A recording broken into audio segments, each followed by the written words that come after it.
Coach Endres has been coaching the basketball team here at TO for a very long time. At the time he's been coaching here, he's been made great decisions, great plays, and great teamwork. At the time he's been coaching here, there's been many hard difficulties and stops on the way. But there's one thing he did get through, and he led the team to victories. There are 1,566 high school basketball teams in California, and all those teams have great coaches, but the best one of them all is here at Thousand Oaks High School.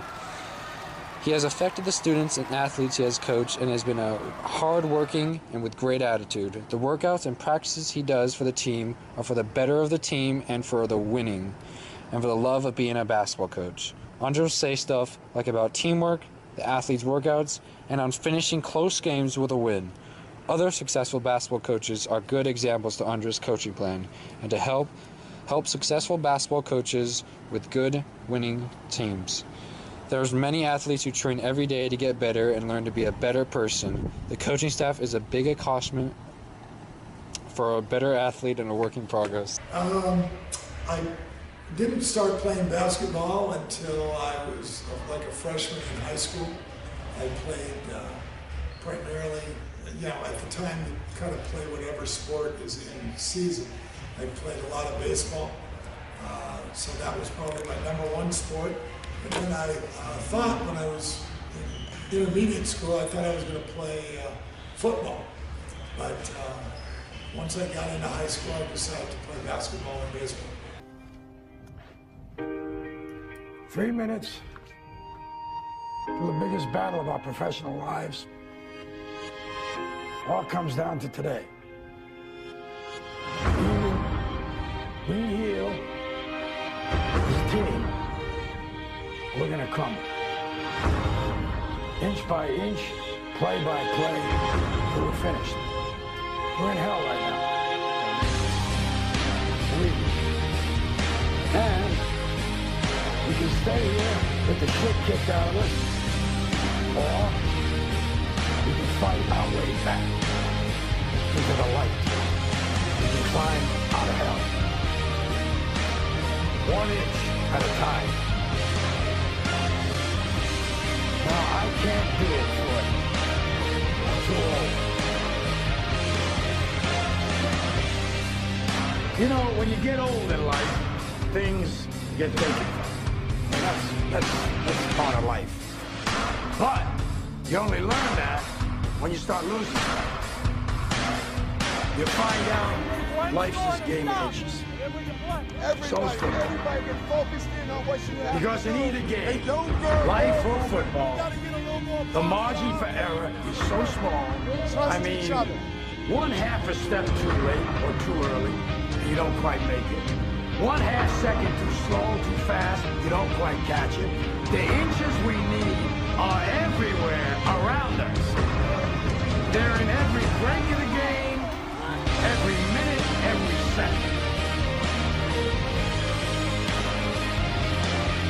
On this team, we fight for that inch. On this team, we tear ourselves and everyone else around us to pieces for that inch. We claw with our fingernails for that inch.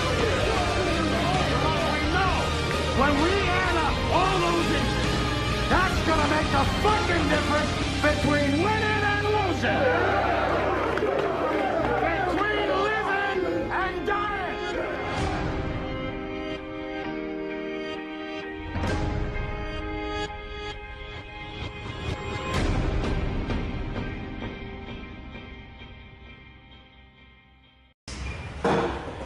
No, my father wanted me to be in sports and keep busy, and sports was going to keep you out of any trouble, getting in any trouble. And I think they're right from the standpoint you're so busy with practices and games, and you really don't have any time to get in any kind of trouble. And so I enjoyed playing sports, and I did that primarily as a kid.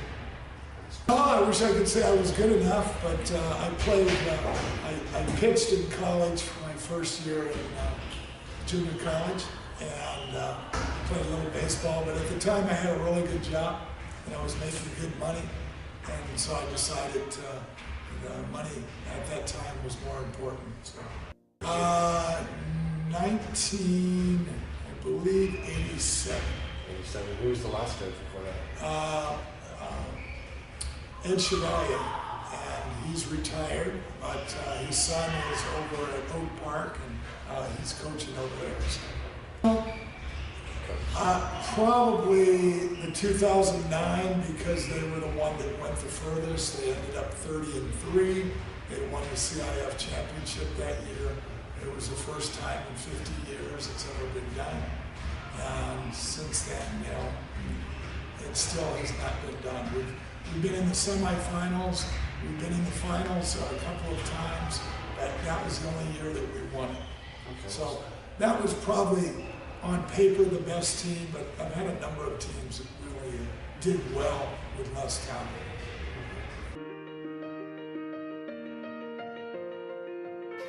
Well, I thought in the beginning our defense needed a lot of work, and as the season went on, our defense got a lot better, and you know, our offense struggled at times, but it was nice to see the defense started to play better the second half of the season.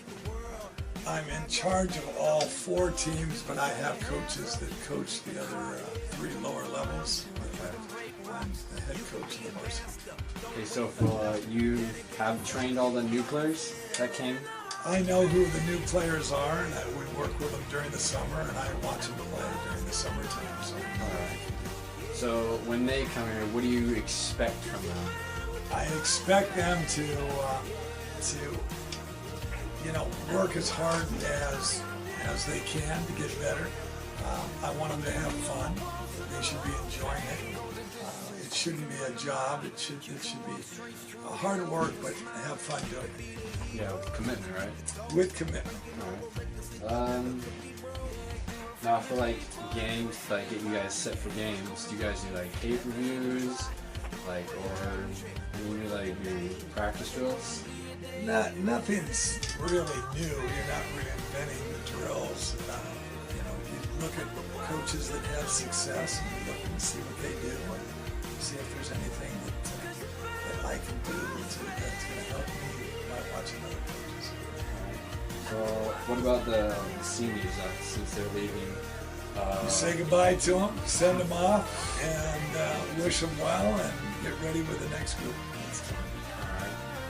So do you expect them to do maybe, they want to do college maybe? I don't think any of them are going to go off to play college. I have a feeling they're going to play rec ball. They're going to play at the park, and when they go to college, they'll play in rec leagues in their colleges.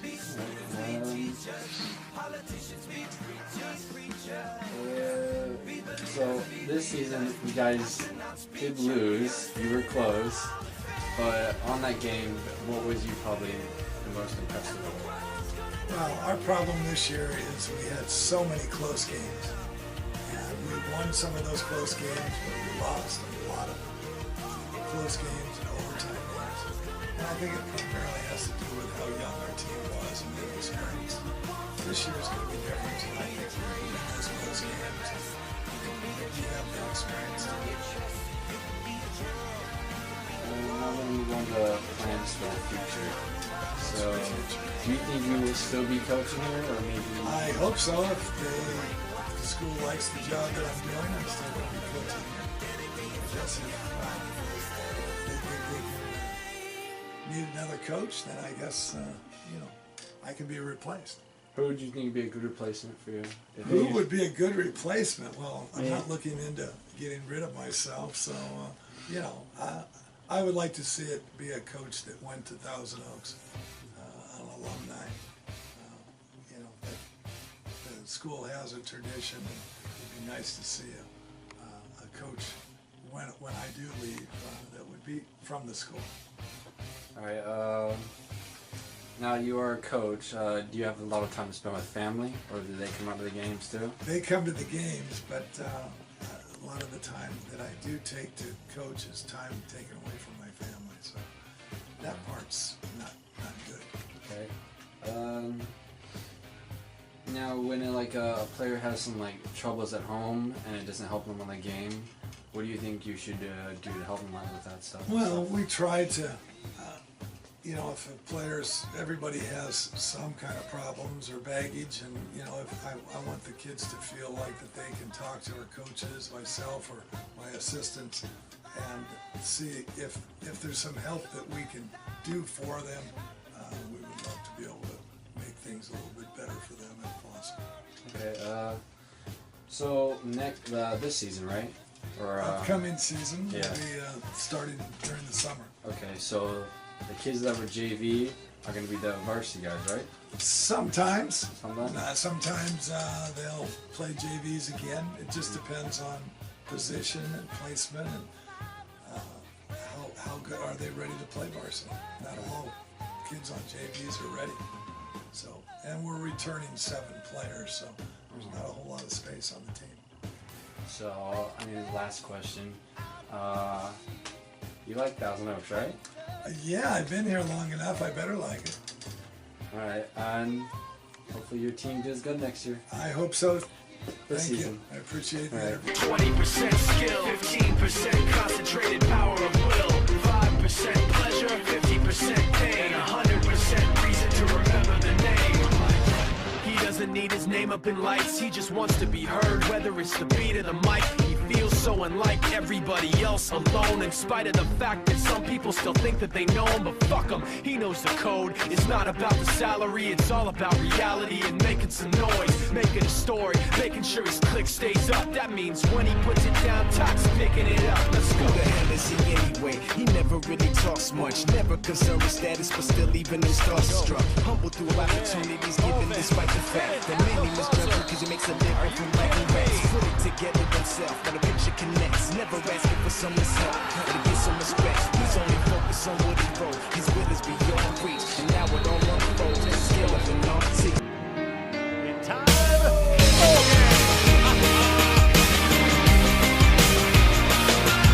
Over here, 77, Sacred Heart. The ball is up, it's no good. We got it, good. That's good. Oh, raise it up and wins it. Prophet's dream for a prophet on the street. Where she's stronger than you know. A heart of steel starts to grow. All his life he's been told he'll be nothing when he's old. All the kicks and all the blows, he won't ever let it show. 'Cause he's stronger than you know. A heart of steel starts to grow. When you've been